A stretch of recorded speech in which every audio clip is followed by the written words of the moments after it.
অনেক বেশি শত্রু, মানে বন্ধু যেরকম শত্রু, মানে শত্রু অনেক বেশি থেকে কি হয়, 2-4 জন মেইন শত্রু থাকলেই হয় বড় লেভেলে। আমি সেলিব্রিটি বিয়ে করবো, কোনো সেক্টেক বিয়ে করবো কিনা এখনো ভাবি নাই, এটা সবাই নিউজ করছে। সেলিব্রিটি মানে আবার এটা ভেবেন না শুধু নায়ক বিয়ে করবো, সেলিব্রিটি মানে ডিরেক্টর হতে পারে, প্রডিউসার হতে পারে, প্লেয়ার হতে পারে, সিঙ্গার হতে পারে, এনিওয়ান। বলা যাবে না এগুলো, বলা যাবে না এগুলো, ইনক্লোজ করবো না। না আমি রাগান্বিত না, আমি খুব কুল মাইন্ডের একটা মানুষ, খুব কুল মেন্টালিটির, আমি খুব সফট মাইন্ডের একটা মানুষ।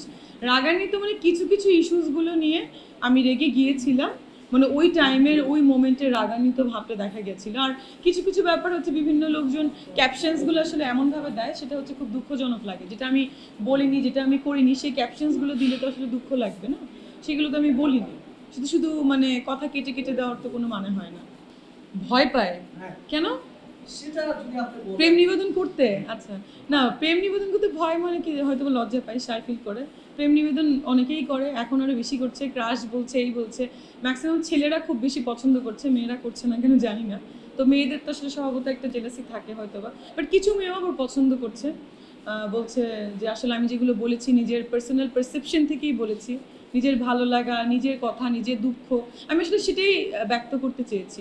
ইভেন আমি কিন্তু কখনোই বলিনি যে জয় ভাইকে আমি থাপ্পড় মারতে চাই, এই এই এই হেডলাইনটা চলে আসলো, এটা কিন্তু আমি কখনোই বলিনি। আমি বলেছিলাম তার সঙ্গে একটা আমার ঘটনা ঘটেছিল ওই মোমেন্টে, এইটা আমার ফিল হয়েছিল, কিন্তু শুধুমাত্র থাপ্পড়ের কথাটা কেটে কেটে কেটে পুরো একটা মানে একটা বাজে ব্যাপার ক্রিয়েট হলো, এটাই দুঃখজনক। না প্রেমের অফার দেখা যাক, দিতে থাকো, প্রেমের অফার দিতে থাকো, দেখি কি হয়। হ্যাঁ, নায়কদের কাছ থেকে অনেক প্রেমের অফার পাই, কিন্তু নায়করা তো কলিগ, সাধারণত এটাই ভাবি, ফ্রেন্ড, আমার খুব ক্লোজ ফ্রেন্ড তারা, এটাই কলিগ। না প্রেম করার প্রস্তাব দিয়েছে, বিয়ে করার প্রস্তাবও দিয়েছে, বাট বলা যাবে না, সবাই দিতেই পারে। একজন আনমেরিড পার্সনকে প্রেমের প্রস্তাব দিবে বা আমি আনমেরিডকে দিব, এটা হতেই পারে। ম্যারিড পার্সনকে দিলে একটা ব্যাপার ছিল। হ্যাঁ, এটা তো আমি বলেছিলাম, আমার একটা চিঠি লিখেছিল। না আলোচনা সমালোচনার মধ্যে গিয়েছি, কাজ অনেক বেড়েছে, অনেক কাজ করছি, অনেক প্রোগ্রাম দেশের বাইরে করছি, মানে প্রপোজাল আসতেছে, তো আমি যেতে পারছি না, মানে আমার আব্বু সিক থাকার কারণে, আমার এখানে অনেক কাজ থাকার কারণে ভালো লাগছে, মানে আগের মতোই আবার কাজের অফার আসছে, যখন ডে ওয়ানে স্টার্ট করেছিলাম সেরকমই, মানে খুব ভালো লাগছে বিষয়গুলো। হ্যাঁ এটা সত্য, ভাইরাল হওয়ার পরে কাজের পরিমাণ বেড়ে গেছে, বা শত্রুপক্ষও বেড়ে গেছে। দেখা যাচ্ছে যে যেখান থেকে পারছে খালি আমাকে মানে চাচ্ছে যে আমাকে আবার একটা ঝামেলায় ফেলতে।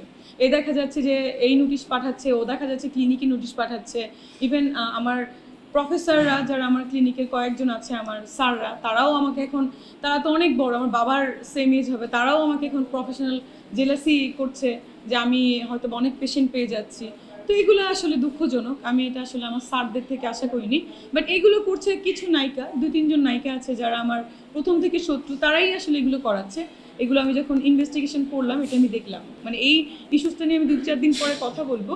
মানে এরকম একটা ঝামেলায় আমি ফেস করছি, আমার ক্লিনিকে কিছু পেশেন্ট সাজিয়ে পাঠানো হচ্ছে যে এখানে ভুল ট্রিটমেন্ট হয়, এখানে মিষ্টি পারে না কিছু, বা ট্রিটমেন্ট কিন্তু এখানে আমি সব দিই না, প্রফেসর লেভেল বা অ্যাসিস্ট্যান্ট প্রফেসর তারাই কিন্তু এখানে দেয়।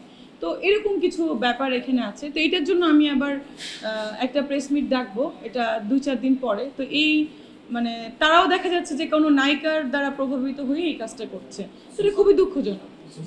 অনেক বেশি শত্রু, মানে বন্ধু যেরকম শত্রু, মানে শত্রু অনেক বেশি থেকে কি হয়, 2-4 জন মেইন শত্রু থাকলেই হয় বড় লেভেলে। আমার সামনে হচ্ছে আরও 2টো টিভিসি আছে, লঞ্চিং আছে 3টা, আর সিনেমার কাজ আছে 4টা, মানে এভরিডে বিজি, মানে ইদানিং খুব বিজি হয়ে গেছি, মানে নিজেকে নিজে সময় দিতে পারছি না স্কিন কেয়ার করার, ক্লিনিকে যাওয়ার। তো এটাই, লুকটা ফার্স্ট আমি করে এসেছি বাসা থেকে, বেশিক্ষণ না, আমি অলওয়েজ খুব কম টাইমে 40 মিনিটস ম্যাক্সিমাম লাগে আমার মেকআপ করতে, আমি অলওয়েজ।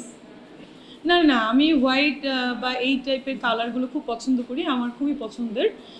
শুভ্রতার একটা ব্যাপার আছে, সাদা মানে শুভ্র একটা ব্যাপার, সো এই জন্যই আসলে এই টাইপের কালারটা প্রেফার করেছি। আর এখানে আমার একটা শুটিংয়ে আমার ডিরেক্টর অ্যান্ড প্রডিউসার একটা শর্ট রেখেছে যে আমি ডক্টর, আমি ক্লিনিকে পেশেন্ট দেখছি, আমার ক্লিনিকেও একটা শুটিং হবে রাতে, তো ও এই ড্রেসটা ওইটারই কন্টিনিউটি, মানে আমি চেম্বার করে আসি, এসে দেন এখানে আমার বাসার অ্যাক্টিভিটিসগুলো আমি করি, সেভাবে করা হয়েছে।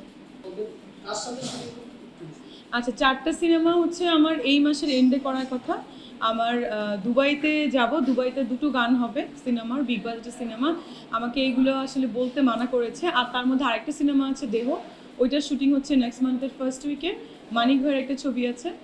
তো এইভাবে 4টা সিনেমার কাজ চলছে, দেখা যাক। মানে আমি একটা টিভিসি করছি নোভা ইলেকট্রনিক্সের। অনেকদিনই কথা চলছিল, আপনারা দেখছিলেন যে এটার আমি একটা লঞ্চিংয়েও গিয়েছিলাম, আরও একটা যাওয়ার কথা আছে। এই তো 5টা প্রোডাক্ট একসঙ্গে নিয়ে সুন্দর একটা টিভিসি হচ্ছে আমাদের। ও একটা কথা বলতে ভুলে গেছি, আজকে আমি আসার সময় আমি তো সেই 7টায় উঠেছি, তো ডিরেক্টর কল টাইম দিয়েছিল 8টায়, ওঠার পরে 8:30টায় বের হয়েছি। তা আমি তো মানে আসলে দেখিনি যে বাইরে এত বৃষ্টি, পুরাটা আজকে বন্যা হয়ে গেছে। আমি কারণ বাজারের সামনে যে কি বলে এটাকে সোনারগাঁর সামনে আমার আরেকটা গাড়ি নিয়ে বেরিয়েছিলাম সাদা কালারের, ওইটা ওখানে স্টপ হয়ে গেছে। আমি পরে ডিরেক্টরকে বলেছি, আমার ভিডিও আছে, স্টপ হওয়ার পর এখন গাড়িতে আসে না, পরে 4জন লোক, 2জন ভাড়া করেছি, 2জন আমাদের ছিল, নিয়ে ঠেলে ঠেলে পরে রং এসে দেন ওখানে আমার আরেকটা গাড়ি আসছে, দেন আমি আবার শুটিংয়ে আসছি। এখানেও আসতে অনেক আজকে হ্যাসেল, মানে প্রায় 3 ঘন্টা আজকে ঢাকা শহর আমি ঘুরে এখানে আসছি। আমার বাসা যদিও বলছে নাকি